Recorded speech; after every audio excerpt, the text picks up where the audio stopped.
Привет, я Таня, я путешествую уже 13 лет и впервые приехала в Таиланд, в Бангкок 12 лет назад. В этом видео расскажу, изменилось ли что-то спустя столько лет путешествий и как я их теперь воспринимаю. В этот раз я прилетела из Дананга в Бангкок прямым рейсом. В аэропорту прошла таможню, легко нашла поезд, доехала на нужную мне станцию и стою, смотрю, куда мне выходить. То есть я понимаю, куда мне нужно. Думаю, ну, вроде бы вот сюда. Поворачиваюсь, иду, выхожу, просто железные пути, железка. И люди на меня смотрят и говорят, да, да, нормально, туда, иди туда, придешь.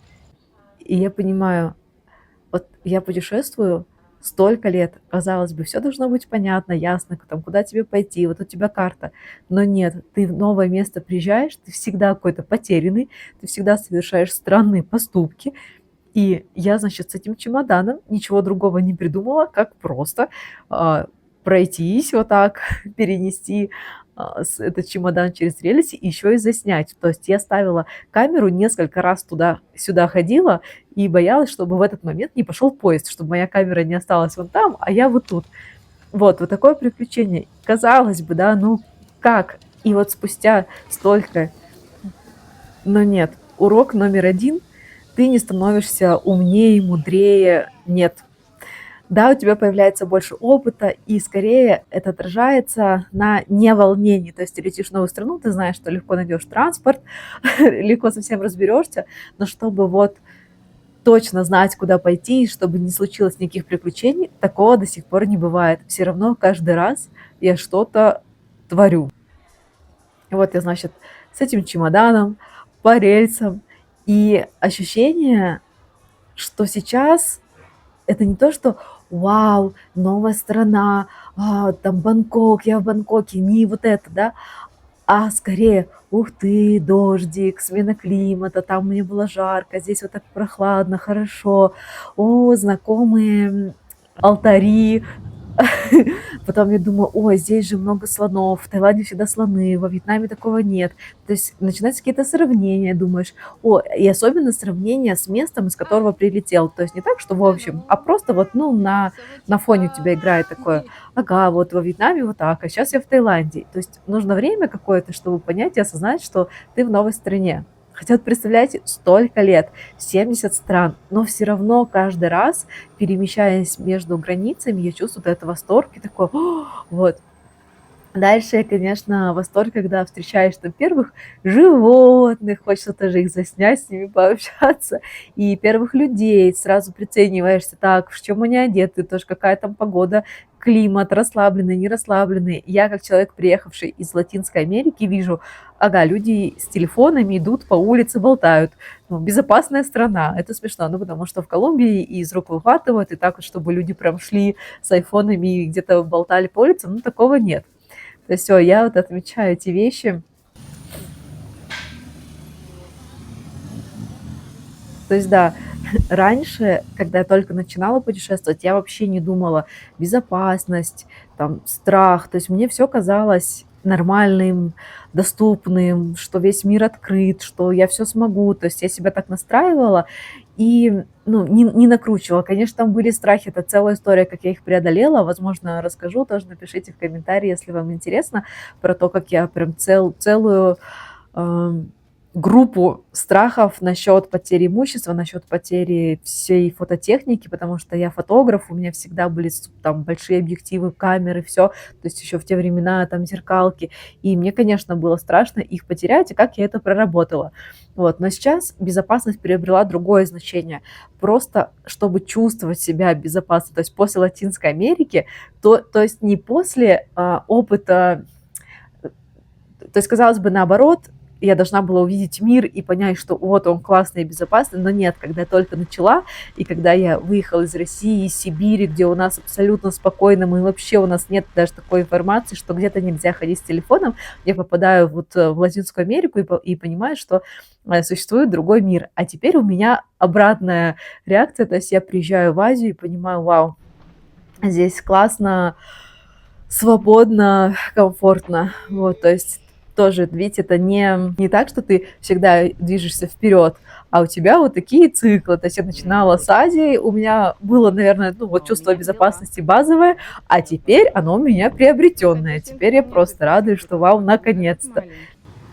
И вообще вот это моя фишка, ходите везде с чемоданом. Таким образом я проверяю город на легкодоступность, например, для людей на инвалидных колясках, либо для мамочек с колясками, то есть насколько комфортно гулять по городу. И вот когда ты с чемоданом, ты это прекрасно понимаешь. Топ номер один в моем списке – это Париж. В Париже я могла пройти с чемоданом, потому что такси дорогое, могла пройти просто весь город и ни разу его не поднять, то есть везде были спуски, город очень удобный, то есть я понимаю, что, ага, если вот что-то с тобой случилось, или ты вот мамочка, которая хочет просто гулять по городу, то Париж – идеальное место.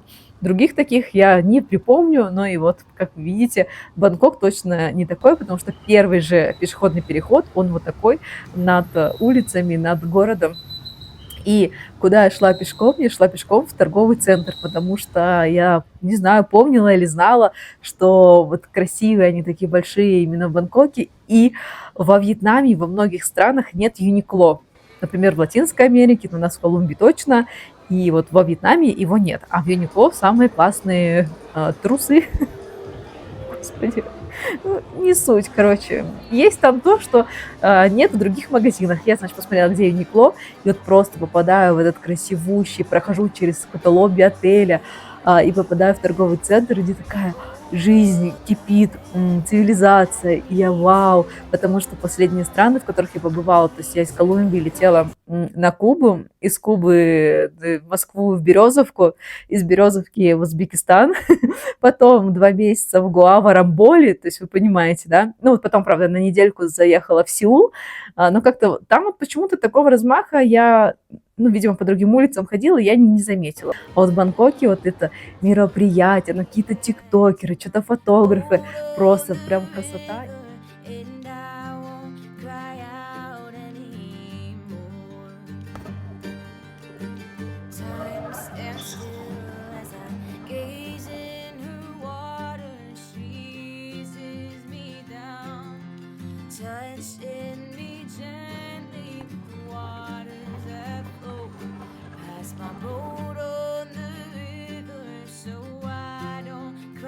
И сейчас становится все сложнее находить прям новое, прям вот такое, чего нигде нет. Ну, все равно все где-то повторяется. Но удивительно то, что по мелочам очень много нового. То есть не то, что глобально, да, а какие-то мелочи. Вот, например, в Бангкоке это фишка, вот эти лодки, то есть 12 лет назад я была, те же самые лодки курсировали через реку. И вот сейчас, да, я приехала, это же они же, там просто настолько невозможно находиться, воняет какой-то соляркой, громко, страшно, жутко, но интересно. То есть я вот больше всего, наверное, видео сняла на этих лодках, потому что наблюдала за людьми, наблюдала вот по сторонам, потом вот этот кондуктор, собирающий деньги по краям лодки. Значит, с лодки я пересела на автобус, я ехала на этом автобусе 2 часа, просто 2 часа. И тоже думала, за что же глазу зацепиться.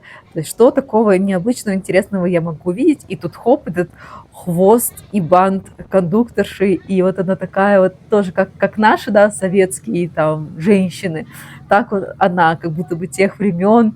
Вот, и еще я наблюдала этот проспект, тоже самый известный, сейчас не вспомню, как называется, но ближе к Асан-Род приезжаешь, и кажется, что Новый год, вот такое настроение еще, когда дождик, все как будто бы Новый год, и почему-то у нас Таиланд, Вьетнам ассоциируется все равно с зимой, то есть раньше мы приезжали сюда зимой, в этот раз я приехала в июле, и вот эти огни, в общем, они тут всегда, это вообще никакой не Новый год. Я очень хотела кушать, что-то пыталась найти, и думала, конечно же, мне нужен пад-тай. В итоге увидела, где все люди сидят, и поела абсолютно что-то непонятное. Я так и до сих пор не поняла, что это было. Ну, просто курица с яйцом, суп, все. И вот я сидела, смотрела тоже за людьми и за цветами. Обратите внимание, как синий, красный, зеленый, и они какие-то такие четкие, какие-то очень контрастные. И вот просто, я просто кайфовала от того, что тот самый Бангкок, который так впечатлил меня там много лет назад, как мы с подружкой первый раз взяли тук-тук, какие мы были счастливые, молодые, зеленые. И сейчас я такая прошаренный путешественник, уже просто я прилетела, на самом деле, чтобы добраться до острова Котау. То есть даже не в сам Бангкок, а просто я такая решила к подружке на день рождения съездить. И вот это еще одно очень большое отличие, что если раньше поводом для путешествия был, ну, была усталость, да, наверное, так, мне пора съездить, пора как бы отдохнуть, например. Ну, у меня немножко другая история, я все-таки фрилансер, фотограф, поэтому не так у меня все было. Ну, то есть я просто, да, хотела изучать новые места. Короче, какая-то другая была мотивация. Сейчас я езжу по поводу. То есть кто-то меня позвал на день рождения, в гости, или просто у меня друзья накопились в разных местах, в разных городах, и вот я как бы еду их навестить. Вот, или на какой-то фестиваль могу поехать, на концерт, на интересное какое-то событие. Вот в Индию на Дивали, например, я ездила. То есть постараюсь совместить уже не просто место, чтобы еще что-то послужило поводом приехать именно в это место. Ну и в Таиланд, кстати, это просто даже поесть. Поесть пад-тай. Ну, так же, как и во Вьетнам, я очень хотела поесть фо-бо. То есть еда то становится таким фактором, да. Это хорошо звучит, конечно, хорошая жизнь, когда ты едешь, летишь в Париж, чтобы выпить чашку кофе с круассаном. Вот. Но у меня менее масштабные перемещения, менее масштабные из Колумбии на Кубу, в Березовку, в Бангкок. Ну, в общем, я бы очень хотела в Европу, но пока не получается. Поэтому сейчас, например, у меня азиатская часть жизни. И еще очень интересно, что я никогда не путешествовала с большим рюкзаком. У меня всегда были чемоданы, потому что, опять же, я фотограф, и вот эти килограммы техники, я их и так таскаю там на съемки, а еще и вот с собой на горбу вот это все носить. А если ты с рюкзаком, то тоже лишний раз ты его не кинешь. Вот, например, видите, дождь, да, куда ты его поставишь? Никуда не поставишь. То есть ты все время на своем горбу. А чемодан у тебя стоит, ты там ориентируешься. Вот я снимаю, смотрю по сторонам, анализирую, что происходит. Вообще кайф, короче. Я чемоданный человек. Вот, и, например, вот это путешествие, ну, вот вы видели, да, как я его начала с чемоданом через рельсы, потом я на Котау съездила и обратно, где-то 10 дней все у меня заняло, самолет, автобус, паром, неделя на острове, обратно паром, автобус, самолет, и вот я снова в Вьетнаме. Вот такое было приключение, и вот такие мысли у меня возникли. Конечно, есть много чего сказать, то, что изменилось, как я изменилась. Ну, по ходу других видео буду рассказывать, как вам формат такой интересный. Я придумала, потому что очень много снимаю, но не могу во время съемок говорить, вот, человек идет, смотрите, в американском костюме там или еще что-то, то есть комментировать мне очень сложно, я хочу наслаждаться моментом, и вот я держу просто камеру в руке, и она мне никак не мешает, мне наоборот нравится, да, то есть я всегда вижу картинку, все, я снимаю, но вот комментировать мне не удается. Видеоряд может быть одним, но мысли другими. Я вот пыталась найти, какой формат мне подойдет, как же мне это совместить. И вот получается вот это видео, которое вы видите на экране, это вообще беззвучное видео на мой английский канал. То есть я красиво все сделала, без музыки, просто вот с живым звуком я ставила его. Но мне очень хотелось показать и рассказать какую-то историю на русском языке. И вот я сделала вот это видео. Как обычно его посмотрит 1000 человек, но и неважно, я знаю, что самое главное там мама,